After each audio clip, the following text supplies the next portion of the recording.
and I was like about to float out of my chair on high because I love the soundtrack so much. This is definitely my most anticipated movie of the past couple years. Well, I thought it was good. I didn't think it quite lived up to the hype that was surrounding it. I was one of the bad boys who watched it on HBO Max. Yes, well, the scoffing from Garrett is well deserved. All right, hey guys, welcome back to my channel. Today I have a very exciting episode with some very special guests. I've been really looking forward to this. I've been more excited about this recording of this episode than I was actually about the movie until I saw the movie. But today we're going to be talking about Dune. And I'm especially excited about this because, as you guys know who have followed my channel for so long, that I talk a lot about Marvel series. I talk about the Disney Plus shows, I talk about the movies, I talk about all that stuff. And I've got Marvel fatigue. I'm not gonna lie. I've got Marvel fatigue. And that is why I was so excited. I'm sitting in the theater back in September watching Shang-Chi, which by the way was terrible. That's why I didn't do a video about it, because I didn't have anything good to say about it. But I'm sitting in the theater and I'm like, this trailer for Dune. Oh, it's got Timothée Chalamet in it. I'm in. So I went and saw it, and it was even better than I expected. I have so much to say about it, but I have to introduce my very special guests today. I have back with me for the first time in a long time, Jacob Airey, my longtime good friend, Batman fanatic, and extremely opinionated movie commentator who you all know and love. And for the first time ever, again, I'm very excited to have this guest on, Garrett Humbertson. He's a videographer, all-around nice guy, and he's got a lot of interesting movie opinions that I thought warranted further discussion here as well. So thank you guys so much for joining me today. Good to be on. Thanks for inviting us. All right. I am going to toss it over to you guys because I could talk forever, especially about the soundtrack. I cannot get enough commentary about the soundtrack of Dune. It is rivaling Lord of the Rings right now, and that for it to even get that close, Jacob, don't you start making those faces at me. For it to even get close to the Lord of the Rings soundtrack, I think is amazing. But I wanted to start just with like overall thoughts of the movie, and I'm going to start with Jacob because Jacob has a lot to say. Jacob, what I know, just to give a little backstory, you did read the book in advance. Mm-hmm. You had kind of indicated to me that a while ago. You indicated to me previously that you weren't really a fan of the book. So how did the movie did it change your perspective of the story? What was your thoughts of the movie overall? Well, with the movie overall, I thought it was good. I didn't think it quite lived up to the hype that was surrounding it, but I did think it was good. I thought the performances were tremendous, and I throw a lot of shade at the director, Denis Villeneuve's direction, because he tends to have a problem with pacing. Like, he wants to make all his movies really slow for some reason, even when they need to be fast. Like Blade Runner 2049, that was my big complaint about that movie. It was really poorly paced. But I felt like Dune actually worked to his advantage because Dune is kind of a dense science fiction epic. And from my perspective, as far as did the movie change my opinion of the book? Not really. With Dune, it's very well written and it has really great world building and stuff. My problem with sort of Frank Herbert's vision was he actually wrote it and as a way to I'm trying to think of the best way to describe it, but he wrote it like in this epic fashion. And I felt like it was a little too detailed as far as how it goes. Like, sometimes I feel like science fiction authors in particular have a bad habit of getting caught up on the little details. That's just my opinion. And, but I felt like Frank Herbert especially did this. Like, I felt there was exposition where there needed none. But with the movie, that actually worked to the director's advantage. He's known for these slow-paced films, so the exposition actually worked for him. He was able to make the pace way more even. And the reason I made the face about the soundtrack was I felt like it was really, really good. Hans Zimmer is probably one of the best soundtrack creators and music composers out there. My problem with it was I felt like at times it was a little intrusive, similar to how I felt like Zack Snyder's Justice League soundtrack was when they played the Wonder Woman theme, where it would just come in suddenly when she would just do anything. She would sneeze and that song would play. I kind of felt that way about this one. It was not really positioned correctly. at certain points. It felt intrusive at times, kind of like, just there would be just normal scenes happening, and then you would hear it, and I'd be like, where did that come from? Now, I didn't see it in theaters. I was one of the bad boys who watched it on HBO Max. Yes, well, the scoffing from Garrett is well deserved, and it was. But overall, I did think it was good, and I really thought it was one of the best movies to come out this year. And I look forward to part two. I honestly do. For those of you who don't know, Warner Brothers kind of did a bait and switch on it. They were just calling it Dune, and then when it ends, it comes up Dune Part One. So, which they need to do, because I feel like the movie earned its second part. So I hope it gets greenlit and fast tracked right away. Yeah, I do want to make a caveat there, because I agree with you on the point that there were certain moments, even in the theater, where I thought the soundtrack was a little bit overpowering. I just am soundtrack aficionado, and I've just been blasting the soundtrack over and over again. And so that's kind of where my admiration comes from. But we'll get to my opinions in a minute. I want to give Garrett as much time as Jacob to express his opinions on the movie. Now, just for, again, some context, Garrett read the book, and he indicated to me that he was a huge fan of it. So, Garrett, how did the movie live up to your expectations after having read the book? Well, I've been waiting for this film for a while. I mean, we first heard about it, started seeing advertisements for it years ago, it seems like. And now with COVID pushing it back over a year and whatnot, this is definitely my most anticipated movie of the past couple years. And I think it absolutely lived up to it. It's a visual masterpiece. I mean, we knew that was coming from the director, Denis Villeneuve or whatever. He's been one of my favorite directors the last few years. I don't know how to pronounce his name yet, but he's just a fantastic director. And the cinematography is it's mind-blowing. It's like every single shot, you're just like looking at artistry. It's really, and that's why I think it has to be seen on the big screen. I know that it premiered also on HBO Max this week, but I think this is one of those films you have to see in theaters to truly experience the amazing visuals as well as the sound. As you said, the score, I think, was absolutely amazing from Hans Zimmer. Although it is loud, I think the entire movie is loud. So go into that knowing that.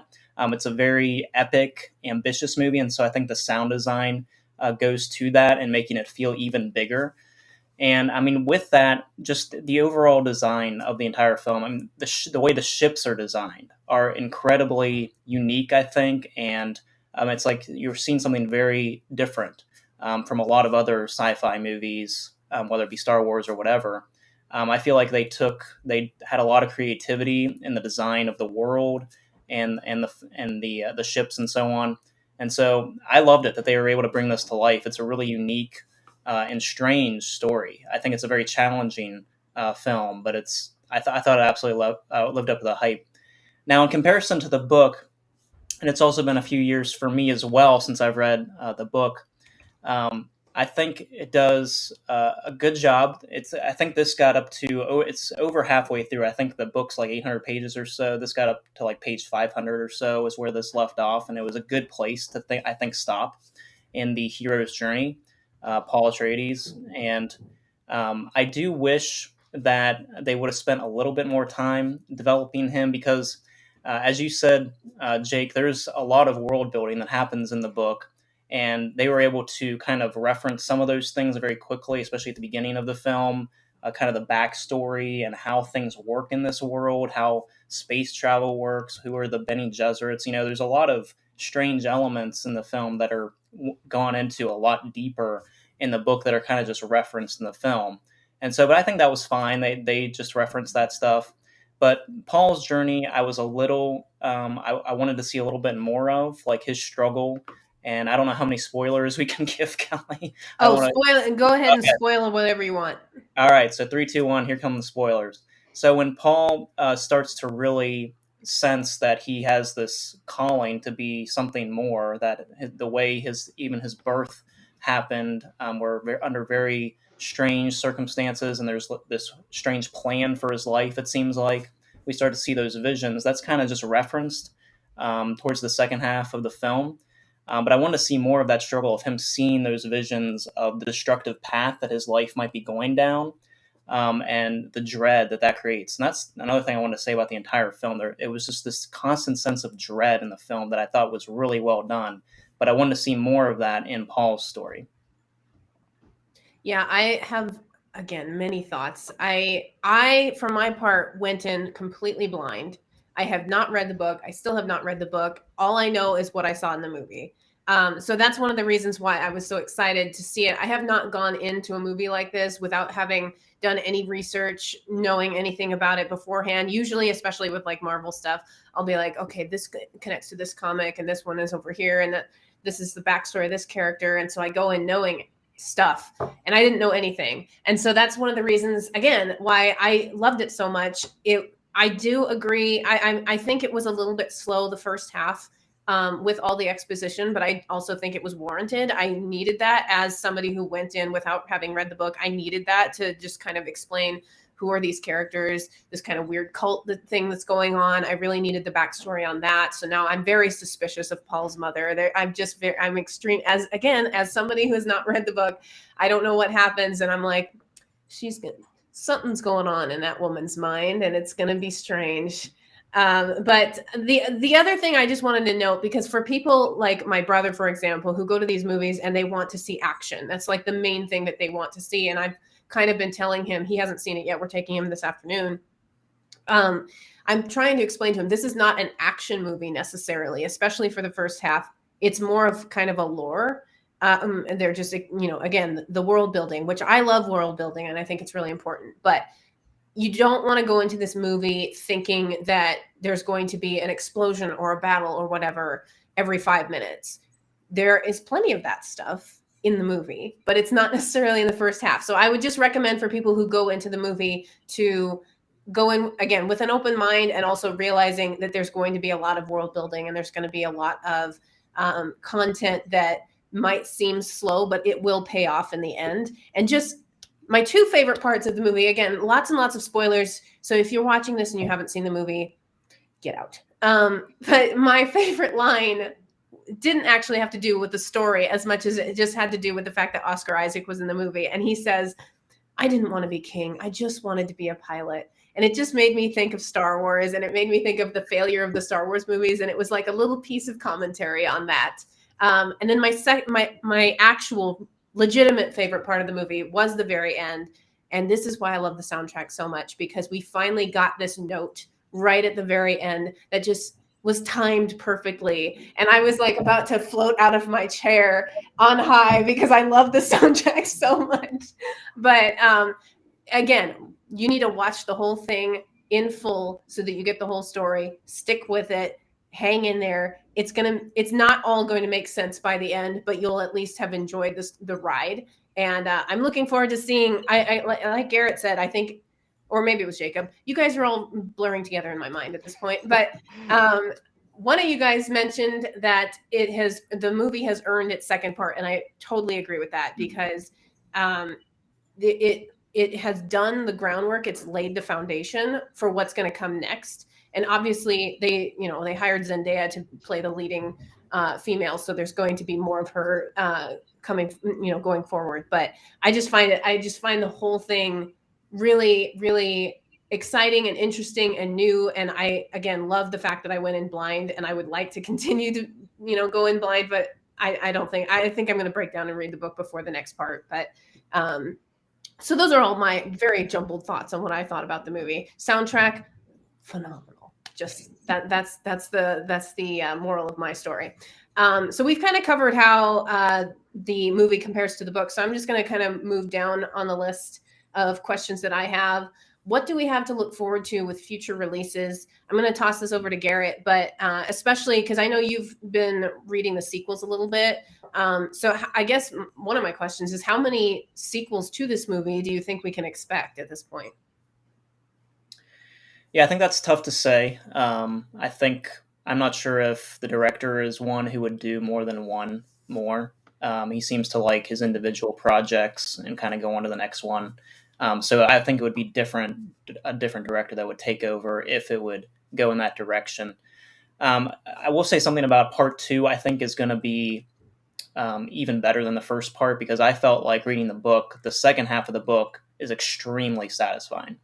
I felt like a lot of the themes and everything that are hinted at in the beginning of the book really find a really satisfying climax at the end of the story. Having said that, Dune Messiah actually continues. It's almost like a third part to Dune, or an addendum to that book, and continuing those themes that I found so powerful. And I'm hoping we get to see more of that in the next part. That some of the themes around power and destiny, I felt like were hinted at and referenced throughout the film, but I wanted to see a little bit more of it, a little bit more substance there, and I hope that will really be fleshed out in part 2. And so I think we have a lot to look forward to in part 2, and I'm curious to see where they go from there. There's obviously, I think, the original author wrote 6 books, and then his son took over from there. So it's a really fascinating world, and I think it's, as long as people want to go see the movies, they'll probably find some way of continuing them on. They're going to milk this franchise for all it's worth, is what you're saying. Jacob, what are your thoughts here? What do you think we're going to see? A trilogy? Are we going to see 4? Are we going to see 6? Are they going to, start their own Disney Plus series on this or whatever? Or obviously not Disney Plus, but what do you see for the future with this franchise? Well, I think it's going to depend on how well part 2 does. Now, I'll be honest, I've not read any of the sequels. I've only read the first book. So Garrett would know better than me about the direction the story goes, but I honestly think it's going to depend on how part 2 goes. If Denis Villeneuve wants to move on to other projects, Warner Brothers, I'm sure, can find other directors who would be interested in. Unfortunately, they burned their bridge with Christopher Nolan, who I think would do a really well science fiction in this universe if they were to look for other directors to do sequels. But he's kind of that ideal director. He likes those slow burn kind of films, similarly to Villeneuve does.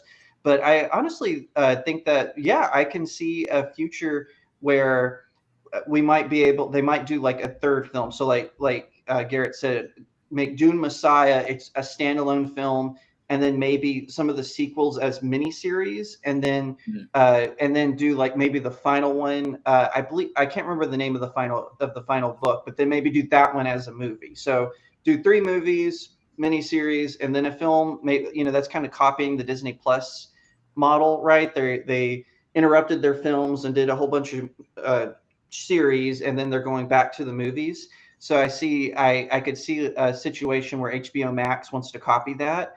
It wouldn't surprise me, honestly. I think that depending on how successful part 2 goes, I could see Warner Media, especially with the sale to Discovery Channel wanting to make money off this, because AT&T wasn't able to make money off Warner Media. So if part 2 does really well, I think we're going to see it. And I also think part 1 is going to be because of COVID, I think it's going to be a slow success. So we sort of saw that with Venom: Let There Be Carnage. The opening week, it did better than most post-COVID films, but then it slowly started to gain momentum as more people heard about it. And I think that's going to happen with Dune. As more people hear about it, I might even suggest that people will watch it on HBO Max and then go see it in theaters, which is what happened with Godzilla vs. Kong, was people watched it on HBO Max and then immediately drove to the theaters to see 2 monsters fight each other. So I could see a situation where that happens with this film and with part 2. I'm a little concerned that it was released on HBO Max, because I really wish that it could have gotten the gravitas or the fanfare, shall we say. Like, I feel like this series is on the order of Hunger Games. Not as far as story, but like it could have had that kind of hype around it. And because it's post-COVID and people just aren't going to the theaters the way they used to, I just feel like it's kind of been sold short in that area. And that's unfortunate. But I don't know if you guys have any thoughts on that. Go ahead, Garrett. Well, having said that, this movie was rolled out internationally first, actually, before it was on HBO Max, and it's already racked up, I think, $150 million overseas. And I was just looking at the box office numbers for Friday, and it's already Villeneuve's most successful opening, which is surprising given we're in a COVID world, and that it's on HBO Max simultaneously in the US. So he's off to a great start. I think that's really good to see. It's off to a better start than the Godzilla movie from earlier this year, which also premiered on HBO Max. And there was one other film I can't remember that also premiered on HBO Max. It's doing better than those films. So I think it's off to a good start, and I think that sets it up for sequels down the road if they want to go that way. Jacob, did you want to follow up? Well, I was just going to say, I think people sometimes, because all three of us are sci-fi readers, I think as sci-fi readers, we have a bias when it comes to these hardcore stuff by like Frank Herbert or Isaac Asimov or Orson Scott Card. I'm a huge Orson Scott Card fan, but I'll talk to just regular people who have never read Ender's Game. And I'm like, Ender's Game is one of the best sci-fi stories ever written. But I feel like with, it's, we have this bias where we think because Dune had so much success when it first came out as a novel that it has this large fan base and that sci-fi enthusiasts are just going to rally around it. But it's not. I think that that's not always the case, and I think that which is why they didn't tell people that it was going to be in 2 parts. I mean, it wasn't like they were keeping it a secret. They were saying it in trade magazines and in interviews. But a normal average moviegoer doesn't read that stuff. We all do because we like to know what's going on. But so I really think that's why the bait and switch was there. As far as, at the end, Dune Part 1. And then so people will know, oh my gosh, I got to see Part 2, which I think was actually very clever of them, because I think that sci-fi readers will rally around this film. We, like Garrett said, not me in particular, but sci-fi readers have been waiting for a really good adaptation of Dune. We've had 2 terrible one, or 1 terrible one and 1 mediocre one, from my understanding. I haven't seen them, but that seems to be the consensus. So I think that I think I agree with you is what I'm saying. They should have they should have done like a little bit better marketing for the movie. But like Garrett said, it's being successful right now, so I think we'll get the sequel greenlit. Now, this is a little bit of a leading question that I'm leading up to, but I think this is a really, really good sign for the movie industry, because I've just, and it could, again, come down to my own bias, but I just feel like Disney has become such a monopoly that it's really shoved everything else out of the way. I haven't seen anything like Dune or like The Hunger Games or like some of these franchises that come from other movie studios besides Disney in a long time. And so I'm really excited about this, particularly just so that we can have something different, because what I consistently get frustrated with is I see the same movie over and over and over again, whether it's from Disney or just movies in general. I just feel like are very cookie cutter now. And the story, it's less about the story and more about the visuals, or more, as much as I'm a huge fan of the Dune soundtrack, it's more about kind of the trappings of the movie as opposed to actually writing a good story. And that's, again, why I was so excited about Dune. I'm like, this looks like it's a good story. For once in my life, I'm going to see a good story. So what do you guys think about just kind of this I don't know if I would call it, just, I feel like this is a moment where we can kind of start to break away from Disney's kind of stranglehold on the industry in general. And I'm just hoping that this is kind of an encouragement, I guess, to other movie studios to either take books with good stories and make them into movie franchises, or just write good stories generally. What do you guys think? Is this kind of a way that, I don't know, might shake up the industry a little bit as far as, oh, this is something, it's coming from a different movie studio and it's doing really, really well, and it's a good story. Let's write good stories. What are your guys' thoughts there? We'll start with Jacob. Well, honestly, one of the reasons Disney dominated was because they were giving people what they wanted. So people wanted more Marvel films. It didn't matter if it was good or bad. They just wanted more Marvel films, something that would put butts in seats. And when the theaters started reopening, what was other film studios dropping? A21, they're dropping Lamb, about a human baby lamb hybrid. No one wants to see that movie except for horror enthusiasts. What is Warner Brothers dropping? Malignant, right? Another horror movie. We've had enough horror. We want to see Dune. We want to see Godzilla vs. Kong. We want to see Mortal Kombat. It's I feel that Warner Brothers' reliance on the HBO Max streaming model really hurt them, because they were dropping all the ones that would make them money in that streaming service. Really, what these theaters should do is copy Disney, who they drop them in theaters and then put the movie behind a paywall. And that's what HBO Max should have done, but they weren't. They were just dropping them simultaneously. And I really think that hurt them. Meanwhile, the other film companies, they're dropping these movies that no one really cares about. And so they end up on Netflix or on Hulu. I watched a really atrocious film, Cosmic Sin, with Bruce Willis. And it was a terrible film. It was one of the worst movies I've ever seen.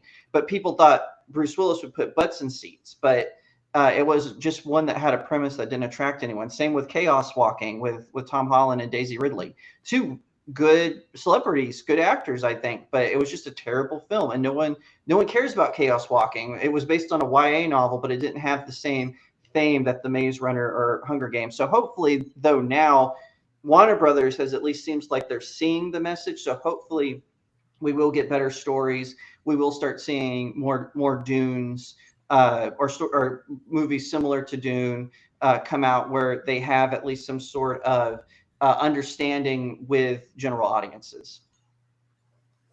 Garrett, what are your thoughts? What do you think the impact is going to be on the movie industry from this film? Yeah, I think a lot of people in the industry probably are watching this very closely to see where are we with the industry in terms of getting people into theaters for unique stories that are, I feel like Dune is a very challenging film. It's not your average popcorn flick. It's big budget. There's a lot invested in Dune. I think some estimates have, with marketing, figured in about $300 million for the budget.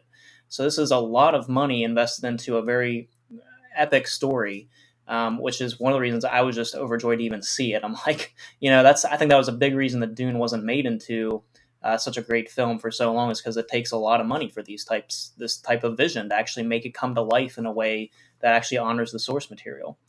And so, with COVID and everything, I had local theaters. My favorite local theater closed down for good in the midst of all the lockdowns and everything. And I think this has really put a squeeze on the theaters, especially, and then the studios don't help by putting things on Disney Plus and HBO Max, especially. In fact, I think that's one of the main reasons that Christopher Nolan left Warner Brothers this summer. Is because he put out a public statement, a public letter that he sent out that was printed everywhere that said, "Look, the best movie studio just struck a deal with the worst streaming service." He was pissed about this deal that they were going to release films simultaneously on HBO Max. I think that's a big reason that he left. But so I'm hopeful. Then he turned around and went to Netflix. Just Is it Netflix or Universal?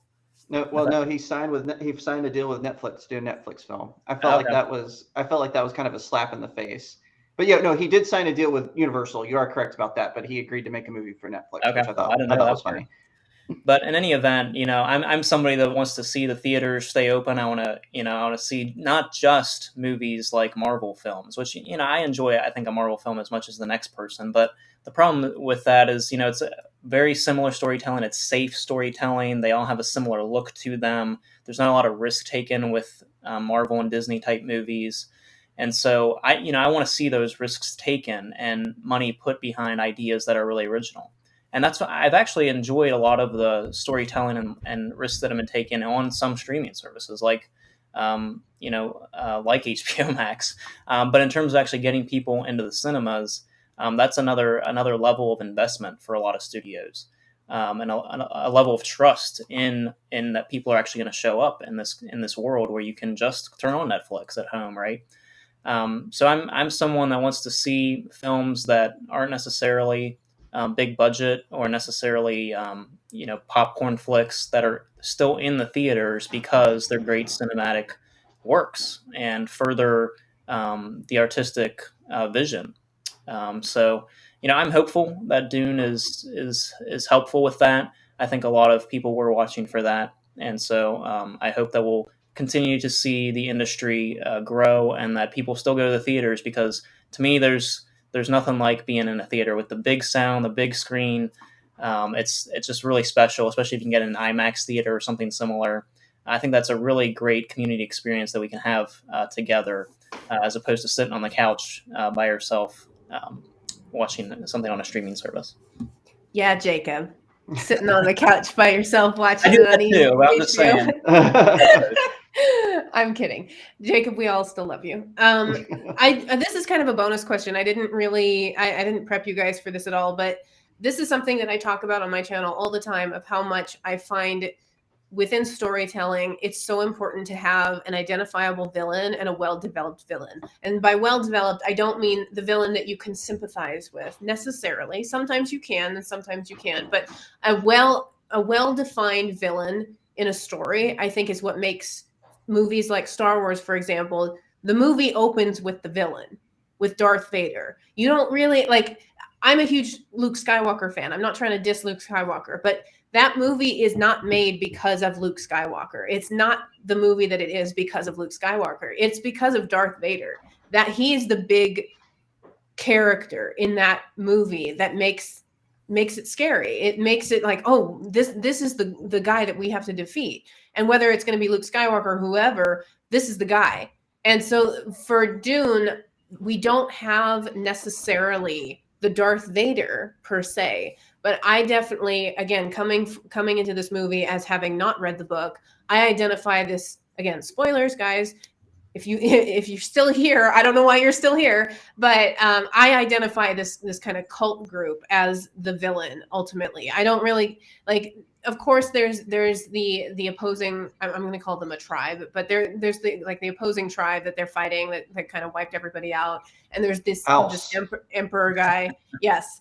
But I identify the kind of the cult as the villain of this movie. And so again, regardless of who you identify in this movie as the villain, I do think that that's an important element, that especially because it was identified very early on in the beginning as this is kind of sinister. This is where a lot of the weirdness comes in. And so I think that that's one of the reasons why the movie is enhanced by that there's this perceived, I could be wrong. Again, I'm very early on in this, haven't read the book, but I perceive that as kind of one of the biggest threats in this story that I'm looking forward to either seeing them have their comeuppance or be, I don't know what's going to happen with this, but what do you guys think as far as just my overarching theme of my channel, that you need to have a good villain, and both of you guys have read the book, so you can kind of tell me, is there a specific villain? Am I getting close on that? Am I wrong here? I'm going to give it to Garrett.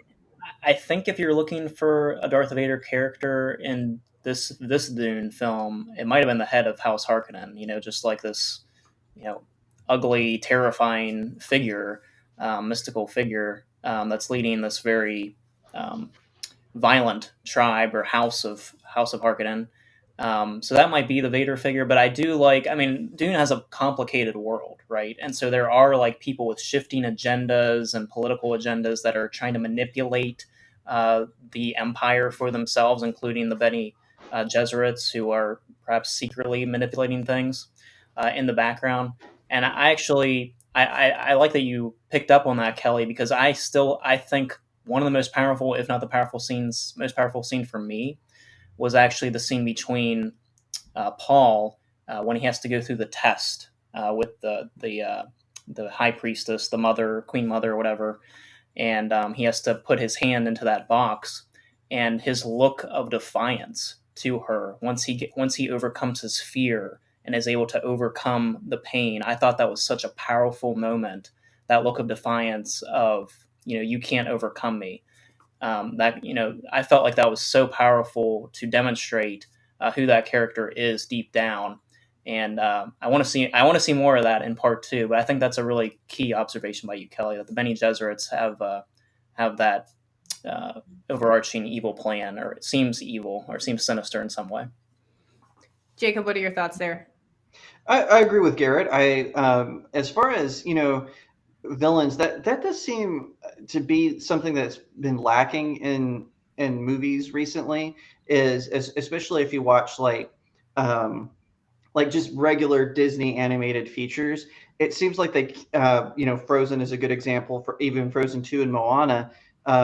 They don't really have a central villain, and in a way I think that kind of undercuts them, because what is Sleeping Beauty without Maleficent, right? Oh, well, we found out in the Angelina Jolie movie, right? What is Star Wars without Darth Vader? But with Dune, I see it more as a very similar. I don't know if either of you are familiar with the Gundam shows, but in Gundam, it's kind of a similar take where you have the Earth Federation fighting these colonies out in space, but then each colony like has their own ruler who's vying for power and using the war with the Earth as its backdrop, and you've got these pilots who are piloting these giant mechs, and then some of them have their own agendas and stuff. And so I kind of see Dune like that, where it's, as opposed to having one central villain, it's more like there's a lot of smaller villains, and then but there is kind of like Garrett said, there's sort of this main villain, as the rival house feudal lord is. And I think that I find those stories fascinating, because those can be either like really boring